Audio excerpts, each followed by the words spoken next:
السلام علیکم ورحمۃ اللہ وبرکاتہ اشرح لی صدری ویسر لی امری واحلل عقدۃ من لسانی یفقہوا قولی۔ شروع اللہ تعالیٰ کے بابرکت نام سے جو بڑا مہربان نہایت رحم کرنے والا ہے۔ آپ صلی اللہ علیہ وسلم غار سے نکلے اور مدینہ کی طرف کا رخ کیا۔ سموار 8 ربیع الاول سن 14 نبوت بمطابق سن 1 ہجری کو آپ صلی اللہ علیہ وسلم قباء میں داخل ہوئے۔ آپ صلی اللہ علیہ وسلم غار سے نکلے اور مدینہ کی طرف کا رخ کیا۔ سموار 8 ربیع الاول سن 14 نبوت بمطابق سن 1 ہجری کو آپ صلی اللہ علیہ وسلم قباء میں داخل ہوئے۔ ادھر اہل مدینہ نے جب سے آپ صلی اللہ علیہ وسلم کی روانگی کی خبر سنی تھی، روزانہ ہی صبح صبح ہرہ کی طرف نکل جاتے اور جب دوپہر سخت ہو جاتی تو واپس پلٹ آتے۔ ایک روز طویل انتظار کے بعد جب لوگ اپنے گھروں کو واپس جا چکے تو ایک یہودی کسی کام کی غرض سے اپنے گھر کی چھت پر چڑھا تو کیا دیکھتا ہے کہ آپ صلی اللہ علیہ وسلم اپنے ساتھی کے ساتھ سفید کپڑوں میں ملبوس چلے آ رہے ہیں۔ اس نے بے خود ہو کر نہایت بلند آواز سے کہا، عرب کے لوگوں، یہ تمہارا نصیب ہے جس کا تم انتظار کر رہے تھے۔ یہ سنتے ہی مسلمان ہتھیار اٹھا کر استقبال کے لیے نکل پڑے اور آپ صلی اللہ علیہ وسلم کی تشریف آوری پر مارے خوشی کے شور برپا ہو گیا۔ تکبیریں سنی گئی، لوگوں نے ہرہ کا رخ کیا، وہیں پر آپ صلی اللہ علیہ وسلم سے ملاقات کی۔ پھر آپ داہنی جانب مڑ گئے اور قباء میں بنی عمر بن عوف میں قیام فرمایا۔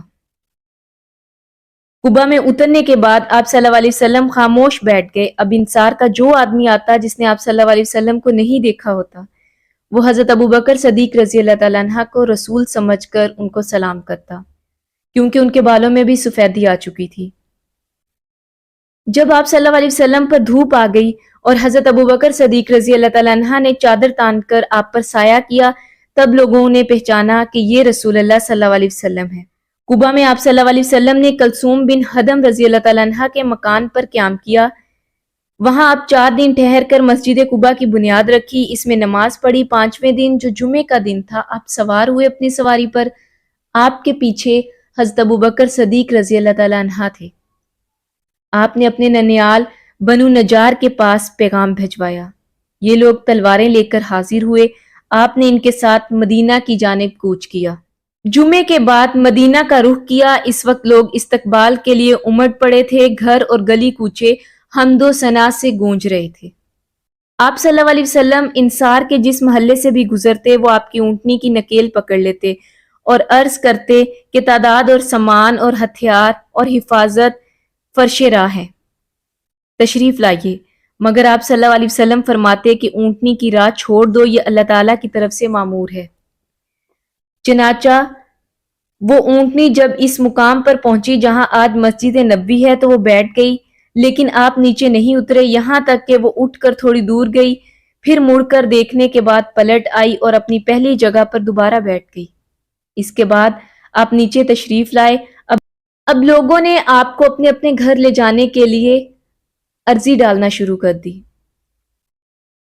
لیکن حضرت ابو ایوب انصاری رضی اللہ تعالیٰ عنہ نے جلدی سے آپ کا کجاوا اٹھا لیا اور اپنے گھر لے کر چلے گئے۔ اس پر آپ صلی اللہ علیہ وسلم نے فرمایا، آدمی اپنے کجاوے کے ساتھ ہے۔ صلی اللہ علیہ وسلم کے بعد حضرت علی رضی اللہ تعالیٰ عنہ مکہ میں 3 روز ٹھہرے رہے۔ اس دوران اہل مکہ کی جو مانتیں آپ صلی اللہ علیہ وسلم کے پاس تھی انہیں ادا کیا، پھر پیدل چل پڑے اور قباء میں رسول اللہ صلی اللہ علیہ وسلم سے آ ملے۔ جب آپ صلی اللہ علیہ وسلم مدینہ میں قیام پذیر ہو چکے تو حضرت زید بن حارثہ اور ابو رافع کو مکہ بھیجا کہ وہ نبی صلی اللہ علیہ وسلم کی دونوں صاحبزادیوں کو، جو حضرت فاطمہ اور ام کلثوم ہیں، اور ام المومنین حضرت سودا اور ام ایمن رضی اللہ تعالیٰ عنہ اور اسامہ بن زید رضی اللہ تعالیٰ عنہ کو ساتھ لائیں۔ ان کے ہمراہ عبداللہ بن ابی بکر بھی اور ابو بکر کے اہل و عیال کو بھی ساتھ لے کر آئے۔ یہ نبی صلی اللہ علیہ وسلم کی ہجرت کے 6 ماہ بعد کا واقعہ ہے۔ حضرت صہیب رضی اللہ تعالیٰ عنہ نے آپ صلی اللہ علیہ وسلم کے بعد ہجرت کی۔ انہوں نے جب ہجرت کا ارادہ کیا تو مشرکین نے ان کا راستہ روک لیا، کیونکہ ان کے پاس بہت سارا مال تھا۔ جب وہ مال سے دستبردار ہو گئے تو مشرکین نے ان کا راستہ چھوڑ دیا۔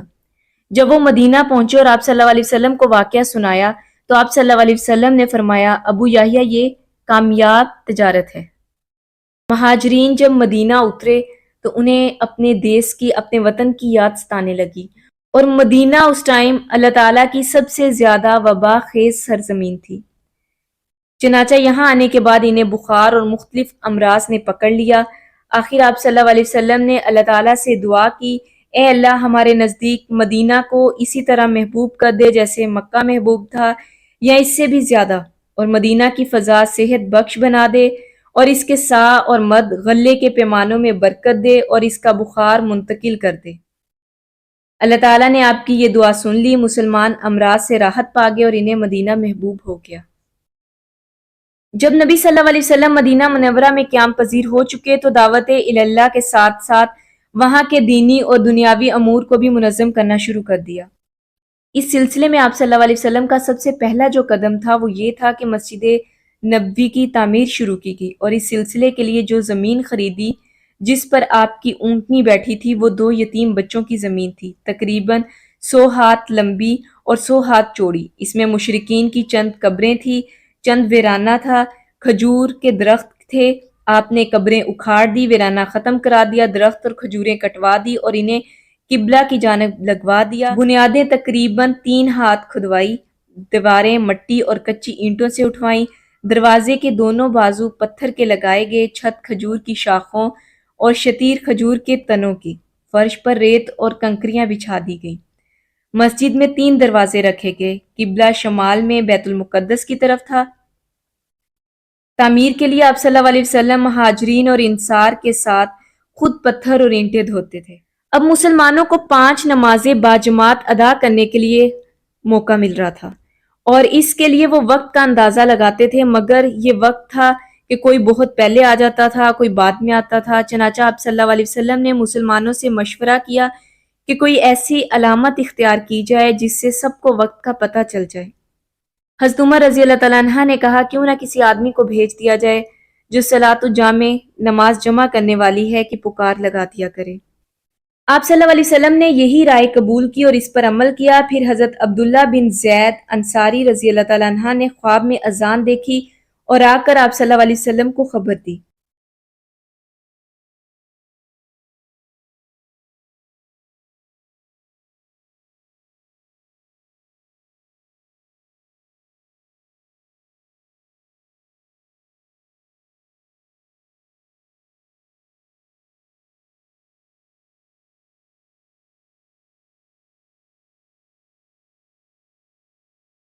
یعنی انہوں نے بھی یہی خواب دیکھا تھا۔ اس طرح اس خواب کی مزید تائید ہو گئی اور اسی دن سے یہ اذان اسلام کا شعار بن گئی۔ یہ انصار کا کرم اور ان کی خوبی تھی کہ وہ مہاجرین کو اپنے گھر ٹھہرانے اور ان کی میزبانی کرنے میں ایک دوسرے سے سبقت لے جانا چاہتے تھے، جیسا کہ اللہ سبحانہ و تعالیٰ نے ارشاد فرمایا، اور وہ لوگ جنہوں نے دار ہجرت میں پہلے سے ٹھکانہ بنایا اور ایمان لائے تو جو ان کے پاس ہجرت کر کے آتا ہے اس سے محبت کرتے ہیں، اور جو کچھ انہیں دیا جائے اپنے سینوں میں اس کی ضرورت نہیں محسوس کرتے اور اپنے آپ پر اوروں کو ترجیح دیتے ہیں، خواہ انہیں تنگ دستی ہی کیوں نہ ہو۔ پھر آپ صلی اللہ علیہ وسلم نے اس محبت اور اثار کو انصار اور مہاجرین میں بھائی چارہ کرا کے مزید پختہ کر دیا۔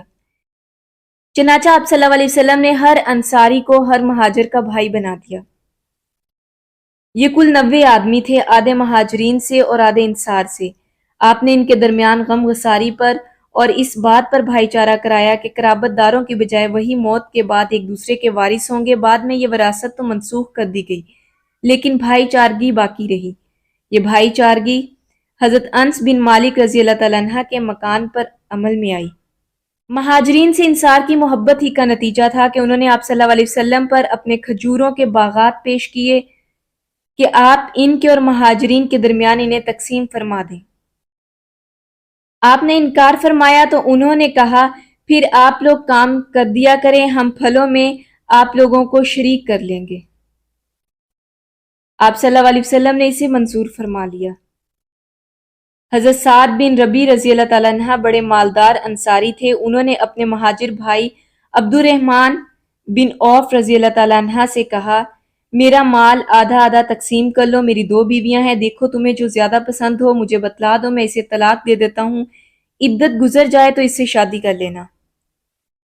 عبد الرحمن بن عوف رضی اللہ تعالیٰ عنہ نے کہا، اللہ آپ کے اہل و عیال اور مال میں برکت دے، آپ لوگوں کا بازار کدھر ہے؟ یعنی کہ مجھے بازار کا راستہ بتا دیں۔ مدینہ پہنچ کر آپ صلی اللہ علیہ وسلم وہاں کے معاملات مرتب فرما رہے تھے، زندگی کے مختلف گوشوں کی تنظیم کر رہے تھے اور یہ توقع کر رہے تھے کہ وہاں آپ کو اور مسلمانوں کو کسی کشمکش اور ٹکراؤ کے بغیر اپنے دین پر عمل کرنے کے لیے ایک پرامن ماحول میسر آئے گا۔ اور اسی دوران قریش کے داؤ گھات سامنے آئے جن کا مقصد یہ تھا کہ مسلمانوں کا خاتمہ ہو جائے۔ چنانچہ قریش نے مشرکین یثرب کو لکھا کہ مسلمانوں سے لڑ کر انہیں مدینہ سے نکال باہر کریں، اور اگر ایسا نہ کیا تو قریش ان کے جوانوں کو قتل کر دیں گے اور ان کی عورتوں کو قیدی بنا لیں گے۔ اس خط کی آمد پر مشرکین اس پر عمل درآمد کے لیے اٹھ کھڑے ہوئے، لیکن آپ صلی اللہ علیہ وسلم نے ان کے پاس جا کر نصیحت کی تو لڑائی کے ارادے سے باز آ گئے اور ادھر ادھر بکھر گئے۔ اور اسی طرح اوس کے سردار حضرت سعد بن معاذ رضی اللہ تعالیٰ عنہ عمرے کے لیے مکہ گئے تو ابو صفوان امیہ بن خلف کے ساتھ بیت اللہ کا طواف کر رہے تھے کہ ابو جہل سے سامنا ہو گیا۔ اس نے حضرت سعد کو پہچانا اور انہیں دھمکیاں دی، کہنے لگا مکے میں امن کے ساتھ گھوم رہے ہو جبکہ اپنے ہاں بے دینوں کو پناہ دے رکھی ہے۔ سنو، اللہ کی قسم، اگر تم ابو صفوان کے ساتھ نہ ہوتے تو اپنے گھر سلامت پلٹ کر نہ جا سکتے۔ یہ مسلمانوں کو مسجد حرام سے روکنے کا اعلان تھا اور اس کا بھی کہ اگر وہ قریش کی حدود میں پائے گئے تو انہیں قتل کر دیا جائے گا۔ قریش کے جو تعلقات یثرب کے یہودیوں سے تھے، اور یہود جیسا کہ انجیل میں حضرت مسیح سے منقول ہے کہ سانپ اور سانپوں کی اولاد ہیں، چنانچہ وہ اوس اور خزرج کے درمیان پرانی دشمنیاں اور دفن شدہ کینے اکھاڑتے رہتے تھے، انہیں ایک دوسرے کے خلاف بھڑکانے، دنگا فساد پیدا کرنے کی کوشش کرتے رہتے تھے۔ یوں مدینہ میں اندر اور باہر سے مسلمانوں کو خطرات نے گھیر لیا اور بات یہاں تک جا پہنچی کہ صحابہ اکرام رضی اللہ تعالیٰ عنہ ہتھیار لے کر سوتے اور ہتھیار کے ساتھ ہی صبح کرتے۔ آپ صلی اللہ علیہ وسلم کے لیے پہرے کا انتظام کیا گیا، یہاں تک کہ اللہ تعالیٰ کا یہ ارشاد نازل ہوا کہ اللہ تعالیٰ لوگوں سے آپ کی حفاظت کرے گا۔ تو آپ صلی اللہ علیہ وسلم نے فرمایا، لوگوں واپس جاؤ، اللہ تعالیٰ نے مجھے محفوظ کر دیا ہے۔ ان پرخطر حالات میں اللہ تعالیٰ نے قریش سے قتال کی اجازت نازل فرمائی، جس میں پہلا مرحلہ یہ تھا کہ مشرکین قریش کو برسر جنگ سمجھنا، کیونکہ انہوں نے ہی ظلم کا آغاز کیا تھا، لہٰذا مسلمانوں کو حق پہنچتا تھا کہ ان سے لڑائی لڑیں اور ان کا مال ضبط کر لیں، جبکہ دوسرے مشرکین عرب کے ساتھ یہ صورتحال نہ تھی۔ اب دوسرا مرحلہ کیا تھا؟ مشرکین عرب میں سے جو قریش کا ساتھ دیں، ان کے ساتھ اتحاد کریں، یا غیر قریش میں سے جو بذات خود مسلمانوں پر ظلم و زیادتی کریں، ان سب سے لڑنا۔ اب تیسرا مرحلہ یہ تھا کہ جن یہود نے آپ صلی اللہ علیہ وسلم کے ساتھ عہد و پیمان کر رکھا ہے، اگر وہ خیانت کریں اور مشرکین کا ساتھ دیں تو ان کا عہد توڑ کر ان سے جنگ کرنا۔ اب جو چوتھا مرحلہ تھا وہ یہ تھا کہ جو اہل کتاب مثلا نصارہ مسلمانوں سے دشمنی کا آغاز کریں تو ان سے بھی لڑنا، یہاں تک کہ وہ چھوٹے بن کر اپنے ہاتھ سے جزیہ دیں۔ پانچواں مرحلہ یہ تھا کہ جو مشرک یہودی یا نصرانی وغیرہ اسلام میں داخل ہو جائیں، ان سے ہاتھ روک لینا۔